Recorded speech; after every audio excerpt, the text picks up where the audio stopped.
হঠাৎ দিয়ে কি বুঝছেন ভূমিকম্প হওয়ার পর না কেউ বাসাতে পেয়েছে কেউ পেয়েছে হঠাৎ দিয়ে একটা দাম করে সব দুদিন ডেট স্পট ডেট। সেজদা আমি কখন লুটিয়ে পড়ছি যখন মনে করেন যে ভূমিকম্প হচ্ছে তাৎক্ষণিক আমি সেজদা লুটিয়ে পড়ছি এবং এই আমার 60 বছর জীবনে প্রথম দিচ্ছি এই ভূমিকম্প। আমি যখন নাস্তা নিচ্ছি, নাস্তা নেওয়ার পর তো আমি বলতেছি এই মেয়ে তাড়াতাড়ি করে দেরি করো না, তো পায়ে আমার ব্যথা ব্যাগ অ্যাক্সিডেন্ট করলাম। ব্যথা হওয়ার পর হঠাৎ দিয়ে কি বুঝছেন ভূমিকম্প হওয়ার পর না কেউ বাসাতে পেয়েছে কেউ পেয়েছে হঠাৎ দিয়ে একটা দাম করে সব ঘুরে দেখি উপরে ভেঙে পড়ে গেল গা। কর্ণপরি দুজন যেতে যেতে স্পট ডেট দুজন। তবে আরেকজন মহিলা আপনার বুঝছেন উনিও আঘাত পেয়েছে, এখনো আরও আছে। পরে আরেকটা খবর পেয়েছি বলে আরেকজন বলে মারা গেছে। সাউথ টাউনে হোক আপনার স্বপ্নের আবাসন, শতভাগ রেডি প্লট, সাথে সাথেই সাফ কাবলা রেজিস্ট্রি। শুনলাম মোট 4 জন, আসলে তো আপনার প্রথম মারা গেছিল 2 জন। দুদিন যেতে ডেট স্পট ডেট দুটার ভিতরে ছিল, ওইটা আরেকজন মারা গেছে। এখন তো বিস্তারিত আরও কজন আছে এটা সঠিক আমি বলা পারছি না। পুরো ঢাকা পুরো কেঁপে গেছে আপনার আমাদের পুরা। আর এমন ভূমিকম্প কোনোদিন হয়নি দাদা। এই আমার 60 বছর জীবনে প্রথম দিচ্ছি এই ভূমিকম্প। আমি একটা কথা বলি, ডোন্ট পাই না। আমি মাননীয় বর্তমান যে দেশের সরকার আমাকে একটা অনুরোধ ওনার কাছে, আপনার যাদের পুরোনো বিল্ডিং টিল্ডিং আছে অনেক আছে, দেখা গেল আপনার রাজস্ব ভবনের পারমিশন হয় না, কন্ট্রাক্টর অনেক কিছু কাজ করা হয়, কিন্তু এটি দিকে এটি কথা করতে হবে। আপনার জনগণের যানবাহনের এদের নিরাপত্তা দিতে হবে, এটাই আমার বলা। এমন ঘটনা আরও একবার হয়েছে তা ফজর আজানের পরে, কিন্তু এতটা না।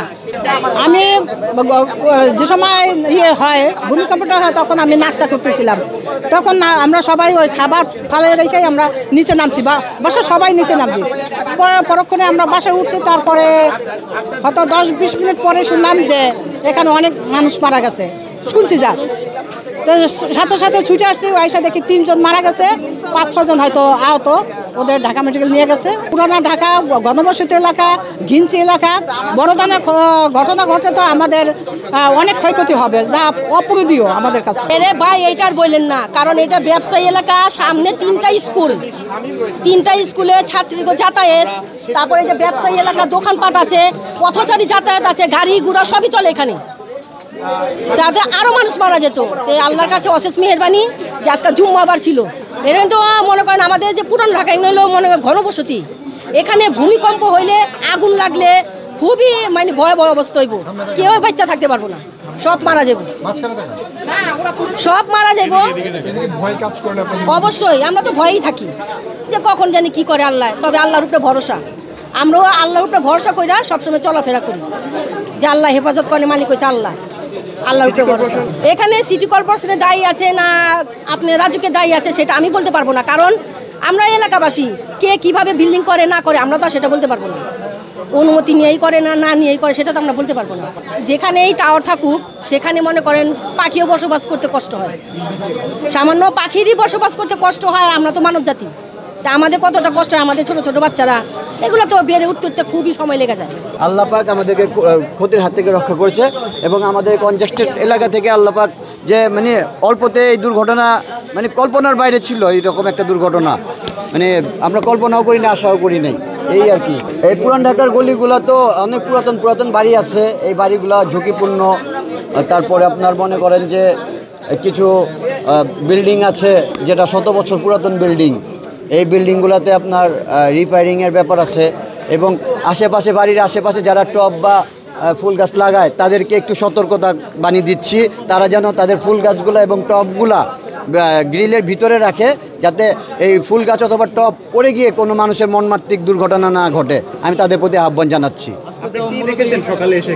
সকালে এসে দেখি যে ভয়াবহ অবস্থা, রক্তে লাল একজন মানুষ পড়ে আছে, মানে কে কীভাবে কাকে নিয়ে যাবে, কাকে ধরবে, মানে আমরা সবাই ওটাতে ব্যস্ত ছিলাম। সেজদা আমি কখন লুটিয়ে পড়ছি যখন মনে করেন যে ভূমিকম্প হচ্ছে তাৎক্ষণিক আমি সেজদা লুটিয়ে পড়ছি এবং লা ইলাহা ইল্লাল্লাহ মুহাম্মাদুর রাসূলুল্লাহ বলে চিৎকার করছি এবং আমার বাসার যারা ছিল সবাইকে বলছি তোমরা সিজদাতে যাও এবং আল্লাহর কাছে পানা চাও।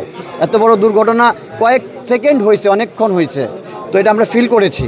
তাদের পরিচয় আমরা শনাক্ত করতেছি, এখনও আমি পরিপূর্ণ শনাক্ত করতে পারি নাই এবং আমার সিনিয়র লিডাররা আসতেছে, তারা কাস্টমার ছিল, সবাই আমরা এটার জন্য আর কি ওই জায়গাতে করতেছি। মানে আমাদের মাংসের যে দোকানদার উনি হালকা পাতলা ভিতরে ছিলেন, তো ওনার তেমন কিছু ক্ষয়ক্ষতি হয়নি। আসলে এখানে কতজন আহত নিহত হয়েছে? এটা নিহতর সংখ্যা আমি তাৎক্ষণিক 3 জন স্পট দেখেছি, আর অবস্থান খারাপ ছিল, আর 4-5 জন আহত হয়েছে এরকম